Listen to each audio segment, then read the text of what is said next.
Well, hello, good morning, and welcome again to River Valley Farm. As you can see, I've started the process of cleaning up my mess from the rain the other night.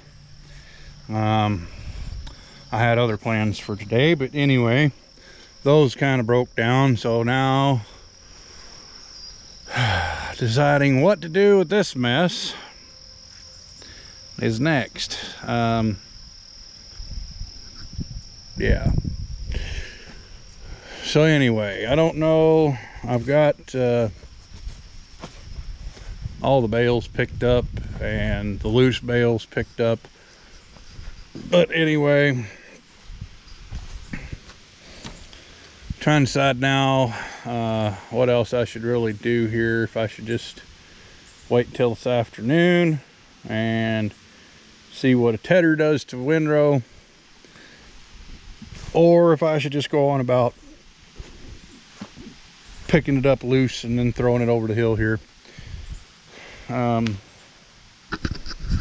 Neither one sounds near as much fun as did baling it, but you know how that worked out. So, and it's definitely too late to call it hay at this point in time. So we're gonna have to go with that for right now. Anyway, we need to finish working on this thing. Yeah. If I was to bale it, I would not be using a Super 66 New Holland, that's for sure. But it's going to take a couple of days for it to be baleable at this point in time anyway. There's no point in trying to tear up somebody else's baler. And I'm not going to attempt to use mine. So, that being said, we are... like I said, I'm still trying to make up my mind what I'm really going to do here, because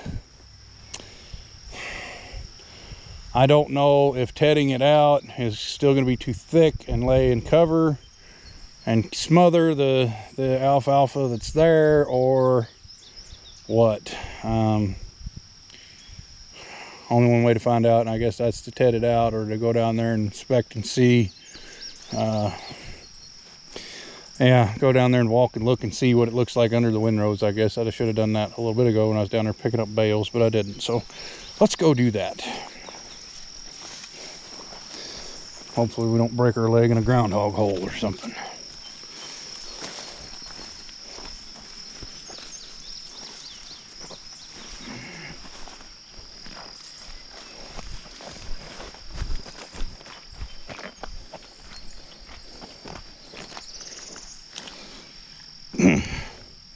That's an interesting route anyway. That over there out of the way. So we're gonna go, well, this is partially downed wheat, or downed, yeah. This is groundhog laid over oats. And anyway, yeah, between groundhogs and weather, this field is probably pretty pitiful for stand on alfalfa. But anyway, well, let's see. I think there's a hole close to here, but anyway, you can see I have alfalfa, but it's thin at best already. So we really don't want to be covering it. You know, even in a even in a windrow established grass fields, and alfalfa too will just grow right back through it, and you'll have a really tall spot where the windrow was. But you know, that will not be the case on a new seeding crop, which really sucks. But anyway,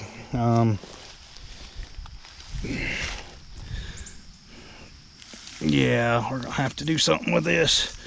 And you can see we had probably 90% cured out hay here, and it got rained on for 3 days. So yeah, it's not good for it. But yeah, here's the groundhog hole right here. And, you know, bare dirt all around it. This one must have just been a secondary hole or something, because they haven't, well, actually, you know what? Yeah, he's done his damage. You can see all of the, yeah, there's no alfalfa here. And there's another hole.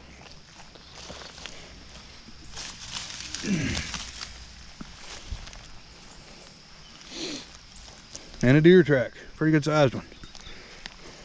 But anyway, you know, yeah, I'm gonna be, yeah, all right. As much as I don't really want to, I guess we're gonna have to fork all of this up and get it, or well, shoot, I hate making decisions like this, because, you know, it's a whole lot of work and time to do one thing, and if you don't do anything, then you may well end up with nothing anyway. So yeah, such is the life of farmers everywhere. And you know, I'm not nearly as big into it as a lot of people are, but at the same time, this is going to hurt my operation if we don't get it straightened out. So I'm not going to starve or lose it or anything else, but it's not going to be good for us. It's not going to be good for it if we don't do something with this, if we don't make the right call. So anyway, the ground needs to dry up. It's supposed to be nice day today and for the next week, but anyway, the ground needs to dry up, and then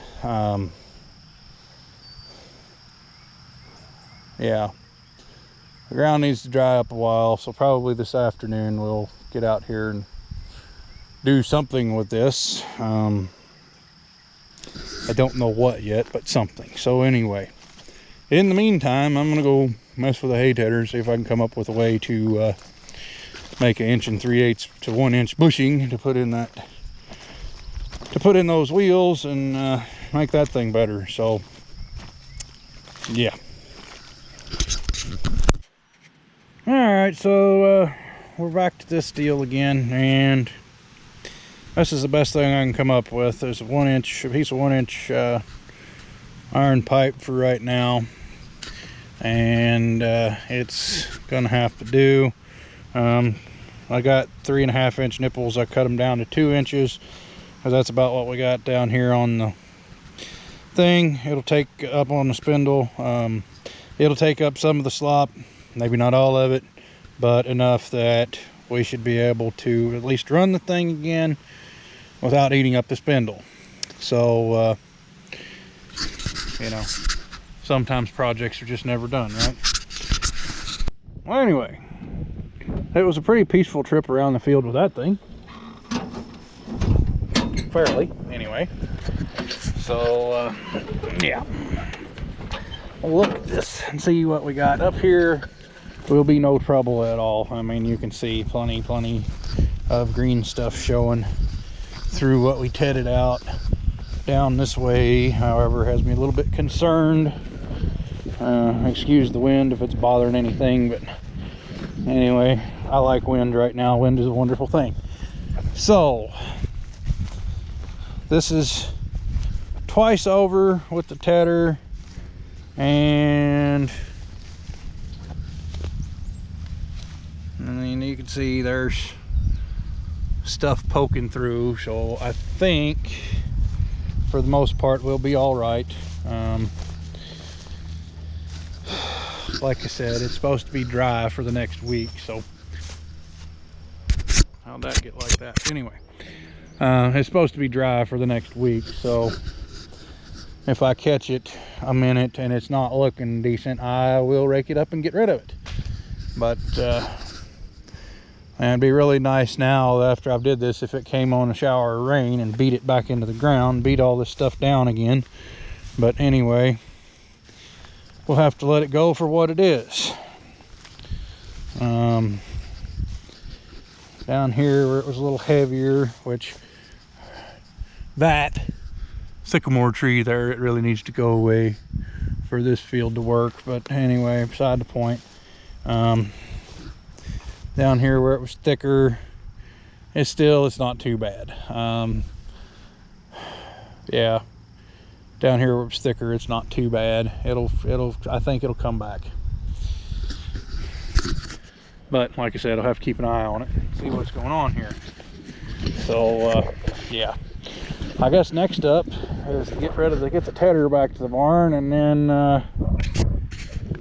get that stupid other thing over there, get it picked up and get it out of here. Anyway, I don't know where I'm gonna put it yet, but up there close to the trailer, close to the other one, and start breaking them up.